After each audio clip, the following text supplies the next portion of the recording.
sur l'information concernant notre pays. On n'a jamais autant parlé de la République centrafricaine qu'au cours de ces derniers mois. Et je suis pratiquement tous les jours sur Twitter, où il y a un correspondant de Human Rights Watch qui s'appelle Boukap, qui fait un travail extraordinaire. Je vous demande tous d'aller sur Twitter et de voir les rapports qu'il fait journellement. Pratiquement chaque minute, il y a une nouvelle information qu'il donne.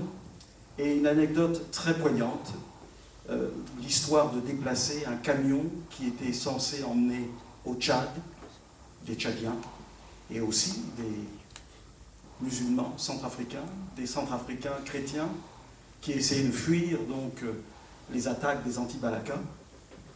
Et à bord de ce camion, il y avait donc une jeune femme qui avait dans ses bras un bébé. Et 100 mètres devant, on voit apparaître des gens qui, manifestement, ont l'intention d'arrêter ce convoi. Et elle se rend bien compte que ce sont des anti-Balaka et que, vraisemblablement, les musulmans qui se trouvent à l'intérieur de ce camion vont être débarqués, forcés donc de quitter ce camion. Et elle se retourne à ce moment-là vis-à-vis à sa voisine, qu'elle devine chrétienne. Elle prend le bébé, elle donne son bébé donc à cette voisine, et elle dit à cette voisine, j'ai l'intention d'aller dans le prochain village, mais manifestement les gens qui arrivent ne nous laisseront pas arriver au prochain village. Mais si vous parvenez à arriver au prochain voyage, au prochain village, essayez de trouver ma famille qui s'appelle, elle donne un nom dont je ne me souviens pas, vous ne m'en voudrez pas, et donnez-leur ce bébé. Et cette femme a pris ce bébé. Et effectivement, le convoi a été arrêté. On a sélectionné les musulmans.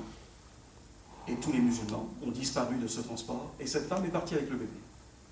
Alors, ce genre d'anecdote, je pense que ça fait partie du quotidien de notre pays. Et d'ailleurs, Lydie a bien posé la question, mais que nous arrive-t-il? Comment nous avons fait pour en arriver là? Et je pense qu'avec ce genre d'anecdote, cela prouve que ce pays, et je l'ai dit dans un des éditoriaux que j'ai signé il n'y a pas très longtemps, à l'occasion des vœux de fin d'année, je disais que nous avons perdu notre innocence. On n'a jamais connu de telle brutalité. On n'a jamais connu un tel partage entre les ethnies. Et on a complètement perdu notre innocence dans ce pays. Et cela n'est pas normal. Alors, quand on se pose ce genre de questions, et pour essayer d'aller de l'avant, on essaie aussi de savoir, mais comment avons-nous fait pour en arriver là? Et il y a l'histoire qui est là pour nous rappeler que ce pays est né de quelque chose de complètement improbable, le rêve de Boganda, qui rêvait sur cette partie centrale de l'Afrique, qui rêvait qu'une nation pouvait naître de ce pays et de cette région. Il n'a pas eu le temps de le faire. Mais c'était à nous de faire en sorte que le rêve de Boganda devienne réalité. C'était à nous de créer un État. C'était à nous de créer une unité nationale. Il nous a donné les cartes, il nous a donné le chemin, il nous a montré la direction. Et c'était à nous de faire ce voyage. Et manifestement, on n'y est pas parvenu. Et comment avons-nous fait? Les premières années de l'indépendance ont été les années de construction d'un État. Il fallait construire un État, nous étions nouvellement indépendants, et dans l'euphorie donc des indépendances, il fallait créer une nation à partir de cette zone improbable, Bangui-Chari, et qu'il fallait que ce pays devienne une nation, une république, la République centrafricaine. Et nous avons essayé de le faire tant bien que mal. Et nous avons connu des soubresauts. Le premier défi, comme je viens de vous le dire, c'est le défi de la construction d'un État. Nous l'avons fait plus ou moins bien. Et ensuite, le deuxième défi arrive en 1993. C'est le défi de la démocratie. Il fallait renforcer cette volonté de créer un État avec évidemment les principes et les valeurs de la démocratie. Et nous entrons en démocratie avec les premières élections ouvertes et pluralistes dans notre pays. Et ces élections ne sont pas un hasard, puisqu'elles apportent une autre réalité. La réalité mathématique de notre pays.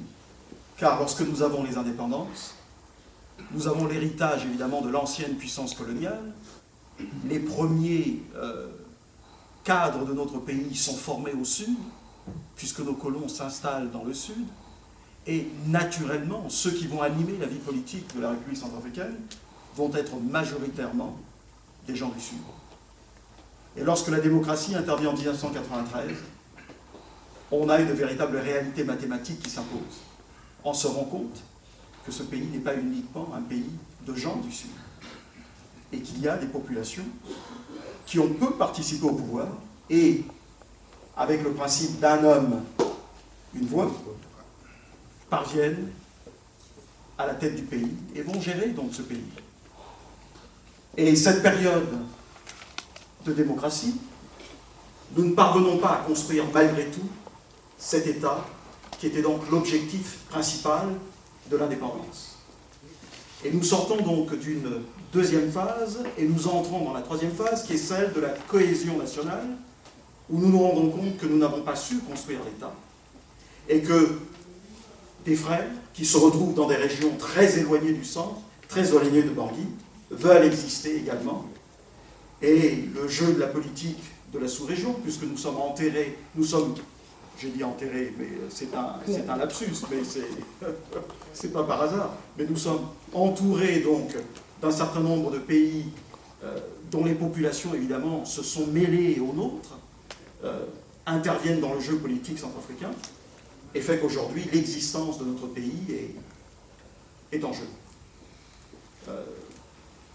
Monsieur Douban, Lydie, ont fait allusion justement à la République du Logone, au dernier épisode de sécession dans notre pays.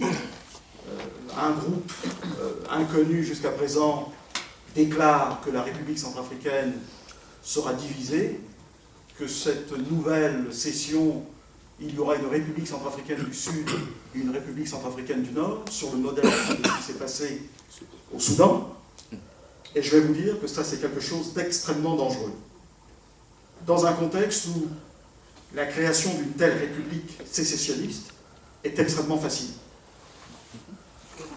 Il y a des intérêts économiques qui vont pousser un certain nombre de personnes, qui ne sont pas des Centrafricains, et qui vont investir sur ce projet. Et ils ont des raisons d'investir. La première raison, c'est que cette région est extrêmement riche.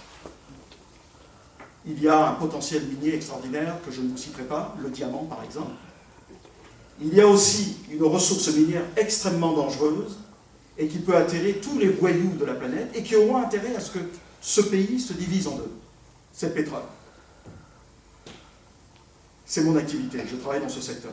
Nous avons un bassin sédimentaire extrêmement prometteur dans cette zone. Nous avons des Chinois qui ont réussi à signer un contrat avec la République centrafricaine, sous Bozizé, et qui font des recherches en ce moment. Sachez une chose, c'est que s'il n'y avait pas de pétrole dans le Sud-Soudan, le Sud-Soudan n'aurait pas existé. Et s'il y a du pétrole, et s'il y a un potentiel pétrolier en République centrafricaine, dans cette région qui veut faire sécession, s'il y a autant de diamants dans cette région qui veut faire sécession, croyez-moi, il y a de fortes chances que nous nous retrouvions demain avec deux républiques centrafricaines. Alors, moi je suis prêt à répondre à un certain nombre de questions. Je ne veux pas être beaucoup plus bavard, mais voilà le véritable.